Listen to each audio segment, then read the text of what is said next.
Drones would seem to be a game changer for private investigators, especially when it comes to surveillance. But how much of a game changer are they really? Let's explore some of the potential uses of drones for a surveillance investigator. First, let's cover the big white elephant in the room. Is it even legal for a private investigator to use a drone for any investigation? To answer this question, let's take a look at Part 107 guidelines from the FAA. Now, really quick, let me state, I am not an attorney, nor do I play one on YouTube, nor am I an expert on drones, drone usage, drone laws, or anything else. This video merely depicts my opinion on the topic and is not intended to be considered as legal or professional advice. Okay, first, let us take a look at the drone itself. The FAA requires that all drones be registered with the FAA unless they weigh 0.55 pounds, 250 grams or less, and are flown under the exemption for recreational flyers rules. Now, you can still register your small drone, that is 0.55 pounds or under, but you do not have to if you are a recreational flyer. So if you are a private investigator and you are getting paid to conduct an investigation and you use a drone to conduct that investigation in any way, shape, or form, well, you are no longer considered as a recreational flyer, regardless of the size of your drone.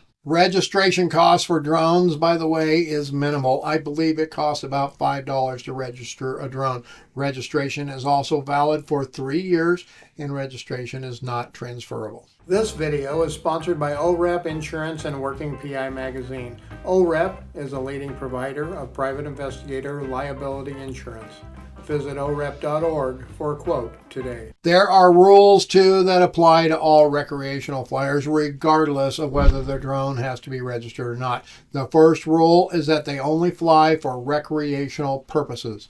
Enjoyment. They also must follow certain safety guidelines. They must keep the drone within visual line of sight or use an observer. Give way to manned aircraft. Fly below 400 feet. Do not fly in restricted airspace. Do not operate in a dangerous manner. They cannot fly over vehicle traffic or people. They must not interfere with emergency response or law enforcement. Cannot fly under the influence of drugs or alcohol, and there are many, many other rules to be sure. So now we have a little information of what a private investigator must have in order to use a drone in his or her business.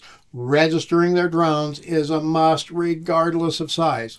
But what about licensing? Yes, there is a license or certification requirement for drone pilots when using a drone for any commercial purpose. So if you make 1 penny operating your drone, you are using it for a commercial purpose. If you are using a drone to promote your own business, well, guess what? You are using it for commercial purposes. To become an FAA certified drone pilot, you must pass a knowledge test and obtain an FAA tracking number. Testing for a drone pilot's license is arduous and covers several areas. You have to know applicable regulations relating to small unmanned aircraft systems, their limitations, and general flight operations. You also need to know airspace classifications and operating requirements, flight restrictions, aviation weather sources, emergency procedures, radio communication procedures, aeronautical decision-making, airport operations, night operation rules, and more.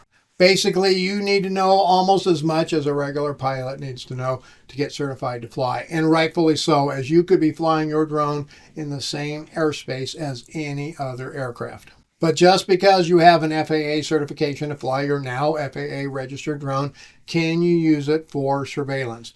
Well, the answer to that is a bit tricky, but here are some of my thoughts on the matter. First, we should discuss the logistics of using a drone for surveillance. Most drones will have a battery life of 15 to 30 minutes tops.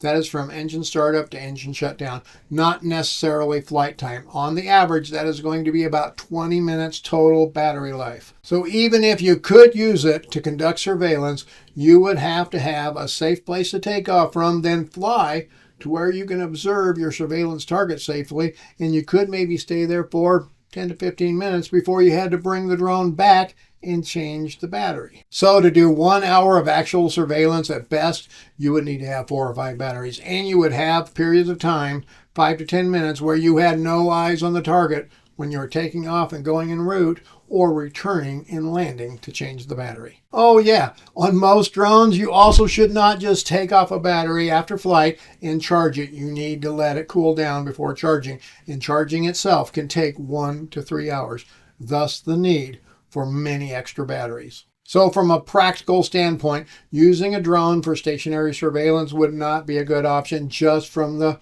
powering of the drone standpoint and the fact that you are not eyes on the target all of the time. Other things that complicate the use of drones for stationary surveillance are the safety regulations in place for all drone pilots.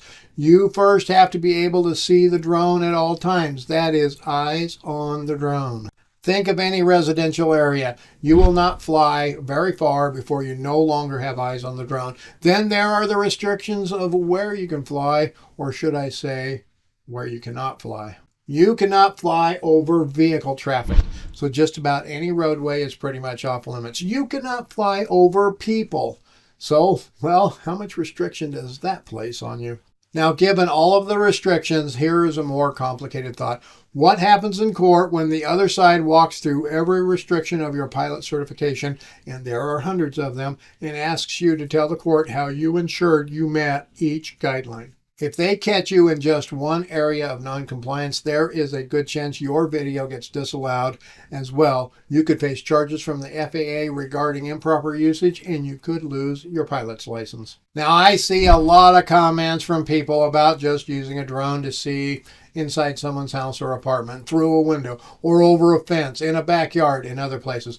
There are huge concerns for using a drone in this manner, to be sure. The first and most logical reason a PI should never do this is reasonable expectation of privacy. Every one of us has reasonable expectations of privacy in certain areas. Inside our homes is one of them. In our yards, especially if we have a privacy fence, is another. Sure, most states allow video or photography to be obtained of any activity in public view, but just because you can go over or up into airspace does not make that now public view. Just like you cannot climb a tree to look over someone's fence to get video of them, you cannot use a drone to do the same thing. And I know, some of you are going to say, well, I was surveilled with a drone. I am not saying it doesn't happen. What I am saying is, in most likelihood, it would not be admissible in court for most civil cases where a PI was involved. So if not in surveillance, where else could a PI use a drone? Well, I can think of several areas it might be considered. You might be able to use a drone for a traffic accident to get good overhead views of specific areas. This could also be the same for certain other investigations that cover larger areas, so you can get a good bird's eye view. Drones can be used to measure distances too, which could come in handy in the right application during an investigation. Pre-surveillance or recon is one area during surveillance a drone may be able to help a surveillance investigator. Again, it has to be done with all regulations and safety concerns in mind. So you might be able to fly a drone alongside a country road, let's say, to see what vehicles are present at a rural location. But then there are all the limitations you must keep in mind.